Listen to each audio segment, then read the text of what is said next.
শুভ নববর্ষ সবাইকে। বাংলা 1432 সালে আপনাদের সবাইকে স্বাগত জানাচ্ছি।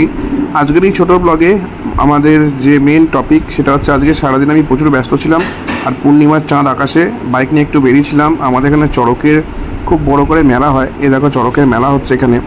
আগে এই মাঠটাতে ছোটোবেলায় যখন আমরা আসতাম তখন চড়কের মেলা বসতো। সেই চড়ক যেরকম গোল গোল করে ঘোরে, সেটা এখন আর হয় না মোস্ট প্রবাবলি। আমি অনেক খুঁজলাম, দেখতে পেলাম না। এখান থেকে মেয়ের জন্য একটা খেলনা কিনলাম দিয়ে, আর মাঠের দিকে শুধু খাবারের স্টল, ফুচকা, মোগলাই, এগরোল, যারা গুচ্ছে খাবারের স্টল, এসব পেরিয়ে। আর যেহেতু পয়লা বৈশাখ ছিল, সব দোকানে দোকানে হালখাতা হচ্ছিলো, চারদিকে গান বাজছে। আর ফেরার সময় দেখি যে এখানে একটা শিব পার্বতীর মূর্তি হয়েছে, বেশ সুন্দর লাগছিলো দেখতে। চলো, এই ছিল আজকে সারাদিনের ব্লগ। আজকে বেশি শ্যুট করতে পারিনি, কাজকর্ম ছিল। কাল থেকে আবার ভালো করে শ্যুট করব।